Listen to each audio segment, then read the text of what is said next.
Assalamualaikum warahmatullahi wabarakatuh. Sampurasun.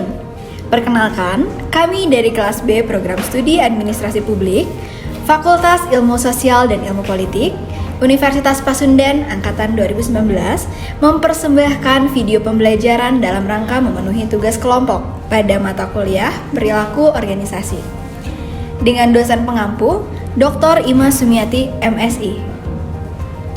Pada kesempatan kali ini, kami akan memaparkan materi tentang konflik dan negosiasi.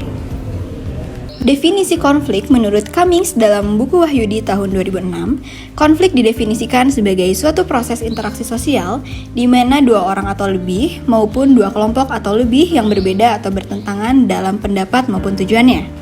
Serupa dengan definisi yang dikemukakan oleh Robbins dalam buku Menander tahun 2001, bahwa konflik adalah satu proses yang dimulai jika satu pihak beranggapan bahwa pihak lain memberikan pengaruh negatif. Kemudian, ada macam-macam konflik. Yang pertama, konflik intra-individu atau diri sendiri. Konflik ini merupakan konflik seseorang dengan dirinya sendiri. Konflik ini terjadi bila pada waktu yang sama, seseorang memiliki dua keinginan yang tidak mungkin dipenuhi sekaligus. Konflik intra-individu juga bisa disebabkan oleh tuntunan tugas yang melebihi kemampuan. Ada 3 macam bentuk konflik intra-individu, yaitu approach conflict, avoidance conflict, approach conflict.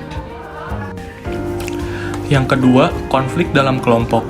Konflik ini terjadi karena perbedaan pandangan, loyalitas kelompok, dan persaingan untuk memperoleh sumber daya yang terbatas.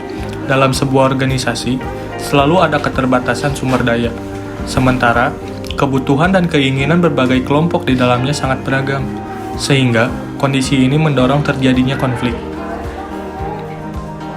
Dan yang terakhir, konflik antar organisasi. Konflik ini terjadi antara dua kelompok organisasi yang bersaing.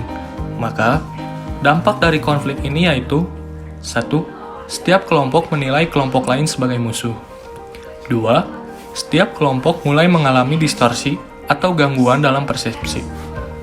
Cenderung melihat yang baik hanya berdasarkan kelompoknya sendiri. 3. Rasa bermusuhan dengan kelompok lain meningkat. Sebaliknya interaksi dan komunikasi dengan kelompok lain jadi menurun.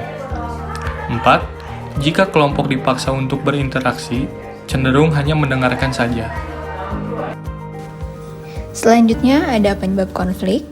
Yang pertama ada faktor-faktor organisasi.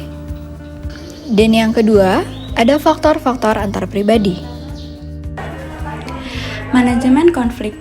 Menurut Ross 1993, manajemen konflik merupakan langkah-langkah yang diambil para pelaku atau pihak ketiga dalam rangka mengarahkan perselisihan ke arah hasil tertentu yang mungkin atau tidak mungkin menghasilkan suatu akhir berupa penyelesaian konflik dan mungkin atau tidak mungkin menghasilkan ketenangan, hal positif, kreatif, bermufakat atau agresif. Manajemen konflik termasuk pada suatu pendekatan yang berorientasi pada proses yang mengarahkan pada bentuk komunikasi, termasuk tingkah laku dari pelaku maupun pihak luar, dan bagaimana mereka mempengaruhi kepentingan, interes, dan interpretasi. Bagi pihak luar, di luar yang berkonflik sebagai pihak ketiga, yang diperlukannya adalah informasi yang akurat tentang situasi konflik. Hal ini karena komunikasi efektif di antara pelaku dapat terjadi jika ada kepercayaan terhadap pihak ketiga. Manajemen konflik dapat melibatkan bantuan diri sendiri, kerjasama dalam memecahkan masalah dengan atau tanpa bantuan pihak ketiga, atau pengambilan keputusan oleh pihak ketiga. Suatu pendekatan yang berorientasi pada proses manajemen konflik menunjuk pada pola komunikasi termasuk perilaku, pelaku, dan bagaimana mereka mempengaruhi kepentingan dan penafsiran terhadap konflik. Penyelesaian konflik atau negosiasi. Yang pertama, pengendalian diri. Yang kedua, hidup sehat. Yang ketiga, struktur organisasi. Yang keempat, kepribadian pemimpin. Yang kelima, iklim dan suasana kelompok. Dan yang keenam, kebijakan dan prosedur yang memadai dan jelas. Itulah persembahan video materi tentang konflik dan negosiasi.